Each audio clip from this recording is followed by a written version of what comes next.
Well, welcome to Papa Bear's Peppers, and I'm Harold, and today we're going to get into the seed starting episode and start talking about some of the things that I do to plant. And remember, if you haven't already subscribed, please go down there and hit that subscription button, hit the notification bell so you don't miss anything coming up.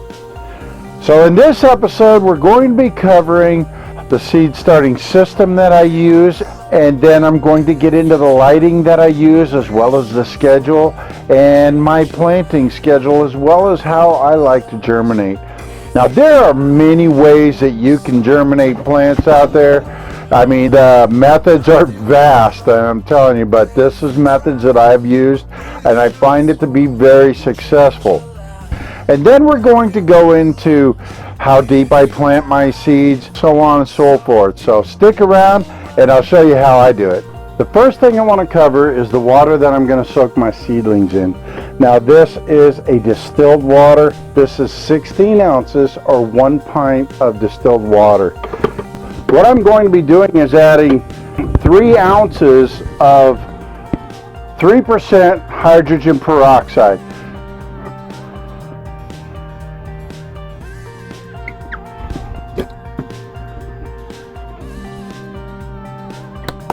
And what that'll do is it'll help with, first of all, removing any disease that you might have with your pepper seeds, anything that's on it. It's going to help give them a nice inoculated fresh start. And now I'm stirring that up. I'm just using a pin. Use whatever you have for your stirring. Now that water is ready. Now I'm using my Apera SX610. This thing is a great meter, folks. I'm going to pH my water because I want to make sure that I don't have a really crazy pH. It's important, folks, even when you're using distilled water, to double check that pH. And it's a good thing. It's at 8.5 right now. So what I'm going to do is add like a drop or two of the Hades down, which is a phosphate, and it's going to drop it. So be very careful though. 1 or 2 drops of Hades down goes a long ways, folks. So be very careful with that. When you do it, I just reach in here and I'm literally going to drop like that, and that's it. I put maybe a drop or 2, and that's going to be plenty for what I'm doing. So what I've done is I put my Hades down in there. I'm just trying to keep this water very clean, very pure. Alright, so now I have a neutral water. This is at a 7.0, which I'm okay. It's a little high, but it is neutral. Going to be fine. So there's many ways to do it, folks. I know that there's people that use tea to soak with. They use the black tea. They use chamomile tea because that helps to soften that shell. Another good one is what I'm doing here, which is using a hydrogen peroxide and water solution. Works really well. I get pretty good germination rates out of this, so it's something that I do. Another thing that you can do is Roots Accelerator. I've used that before and it's really good, and it's a great thing for getting seeds started. But for this one, I'm simply doing a mix of 16 ounces of distilled water and 3 ounces of hydrogen peroxide. 3% is what I'm using in this mix. As you can see here, they're a locking top seed tray, and they work really well to number them. And then as I go in, if I do more, I can go ahead and put numbers on them to increase them. But for my initial, I can go ahead and do it this way, which is I give each one a number. Now, important is that you write them all down. So I'm building a chart and I've written down what each corresponding number is. Folks, this is the best way that I've found personally to do it, is that I number each one, and then when I put a tag in here, I'm going to do 6 at a time. Each seed tray is going to be at least one phenotype. So I'll do chocolate prematali in one. I'll do golden prematali in another, and I'll just so on and so forth. And then I just can put one of my tags in there. Now the tags I use, I got this in a package of 5,000 off of Amazon. I'm still using them, folks. It's a great investment to buy yourself just regular tags. They're literally less than a penny a piece. They're already cut and they're made into tags. And what I like to do, I'll cut those in half so I can get two out of the same one. So now I'm going to go ahead and start putting a little bit of water into each one so that they're all filled. I put enough seeds in here that I don't have to worry if I lose one or two. One thing too that you can look at too, if there's a black spot in the middle of the seed, that usually means they are dead.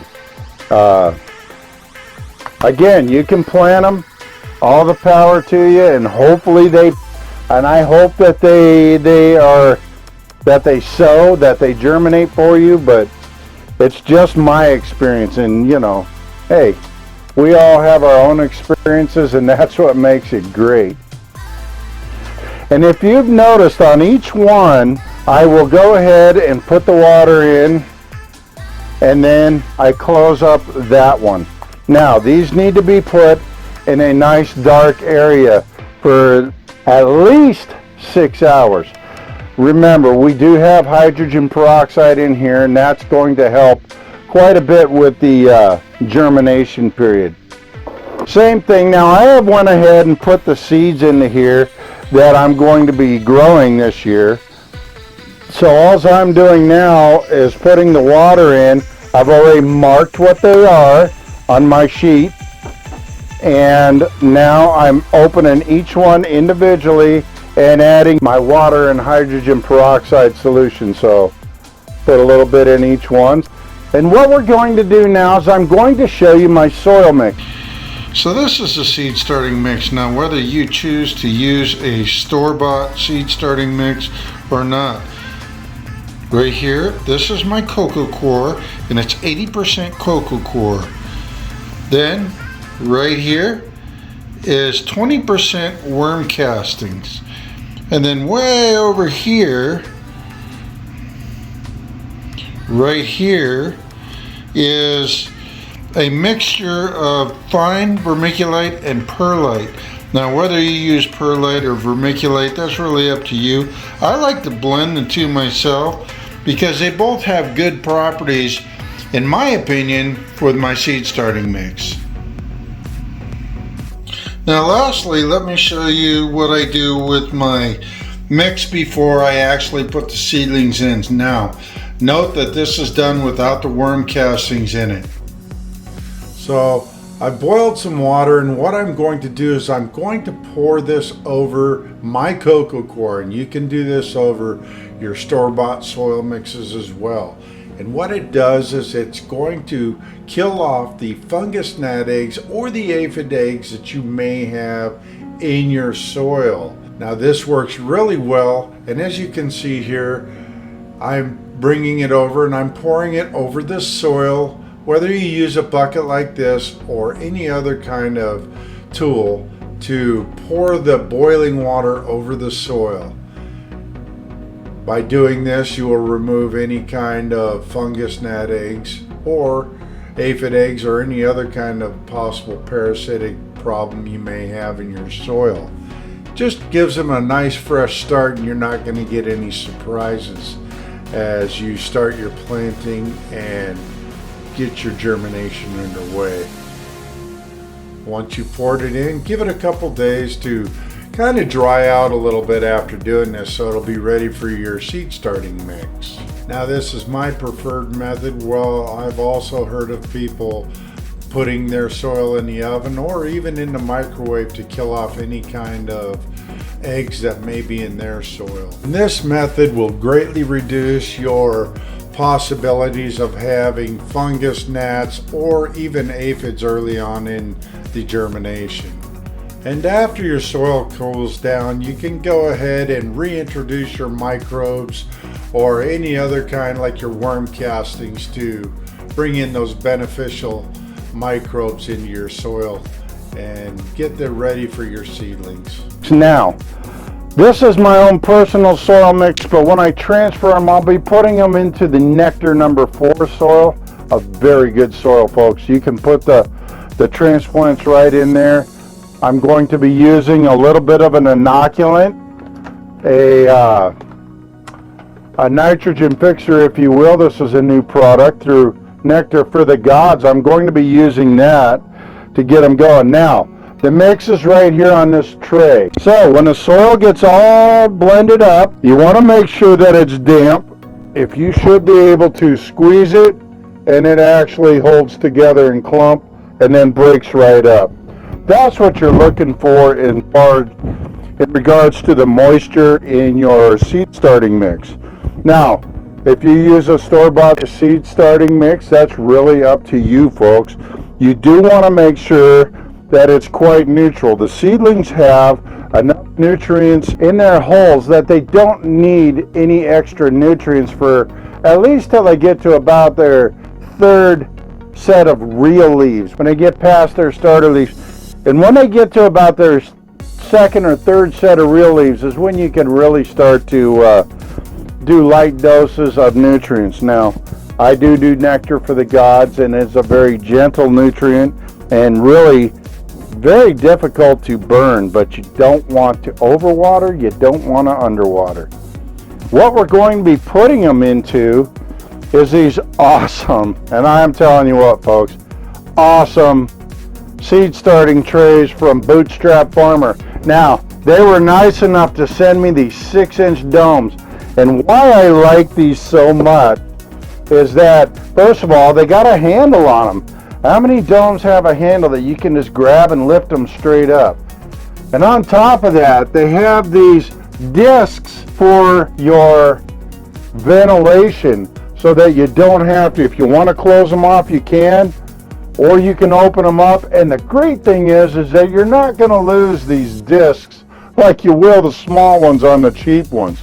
Very good, folks. I highly recommend the Bootstrap Farmer. Now, my seed starting trays, again, Bootstrap Farmer.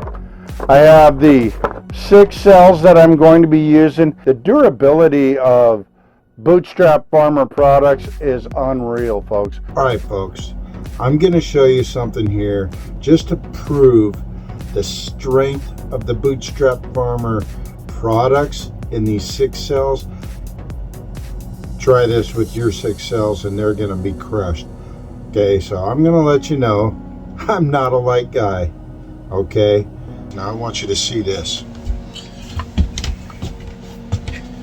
I've got 2 6-cell seed starting trays. I'm setting them on the ground. Okay, I'm now stepping on them.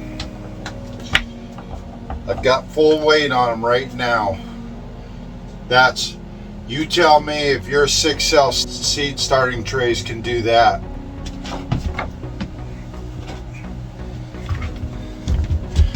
No damage, none whatsoever. These are ready to use right now. Bootstrap Farmer. There is no stronger.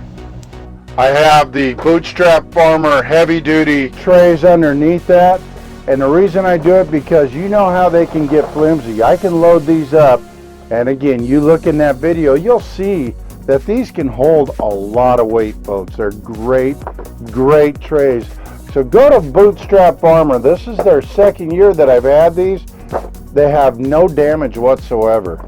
Fantastic product. I highly recommend. Highly recommend. They're going to be heated up on my big heat mat. I've got 3 trays over here, and I've got 1 back here. They're on my Inkbird that you guys had just seen me do the giveaway on, and really a great heat mat controller. And a lot of folks out there know very well that if you are not careful, you know, a lot of people go, I don't need that on my heat mats. Well, I took that chance one year and had this big heat mat right here. Had a big runaway problem with it. It got up to 120 degrees, folks. And I was going off a recommendation from somebody to say just put cardboard underneath there and that'll provide a barrier. Folks, it was that temperature with 2 layers of cardboard underneath of it. So I highly recommend that you invest in a heat mat controller like the Inkbird ITC2CH. It's a dual channel, so you can do multiple heat mats at the same time. But anyway, and I'm just gonna, essentially all I'm doing, I'm right over my tray. I'm in here in the grow hut, so I don't want to make a mess. And I'm just gonna put it in here lightly. I'm not gonna put it in heavy. The seed, you can see here, I'm done with this seed tray, and I'm going to be watering from the bottom to start with. So that one's done. The big key is that it's pretty much neutral when you start. Okay, and here we are. I'm finishing up the last tray. Right now I'm gonna put this on and put my Bootstrap Farmer humidity dome onto the top of it. Now, the last thing that I want to show you coming up is cleaning. House cleaning. Folks, I can't stress it enough. If you wonder where those random bugs come from, it's because a lot of times that we track things into our growing area and they infect our plants in turn and then thrive in the soils and on the plants that we provide. Alright, with the soak complete, I'm going ahead and soaking the seeds. Now, one thing that I have noticed is when I do the hydrogen peroxide water solution that the seeds do not sink. So if you're a person that looks for that to happen, if the seeds are viable or not, in this case you're going to have to look for black spots, which will tell you that the seeds are not viable. So as you can see here in this cell, none of these seeds are about midway. Their water hydrogen peroxide solution is generating the ability for them to float. So I'll try and do this one-handed the best I can. Now, as you can see here, each line has a number corresponding to it, and that's telling me, according to my chart, which one is in that cell. Same thing that we have here. When I'm planting, I'm using, so I'm on number 4. And I'm just going to keep planting these out until I fill all the voids. Putting them in really shallow. I'm not putting them in, I'm just covering them up. And then I'll go to the next one. Put it in. Don't worry about point up, point down on seeds. They're going to find their way and they will germinate. Again, make sure that as soon as you're done planting that row, so you don't forget, put in your tag.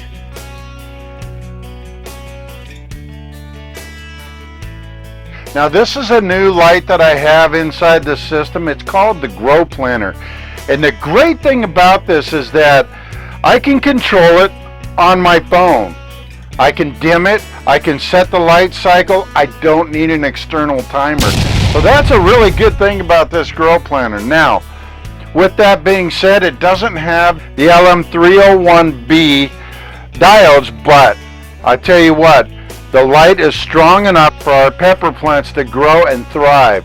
Currently, you're looking at it right now at 50% on this side and 40% on this side. It's a really good light. It's affordable, and I still use my Spider Farmer SF1000 over on the other side, but this is really my next level of lighting. The great thing is as you see here in the middle, there's this division here, is that I can make this 2 lights if I want to. Now granted, I would have to get an additional power cord, but right now it comes with a power cord and it has the daisy chain cord. So not only can I have 2 lights out of this, but I could also expand this and make it larger. I can expand it lengthwise, or I can make it a large square. So you know, there's a lot of adaptability with this GroPlanner light. I'm really liking it. Now there's other lights out there that are going to cost a lot more than that, and they don't have the ability to separate or be joined together and become one light and still be able to change the power of the light on one side versus the other.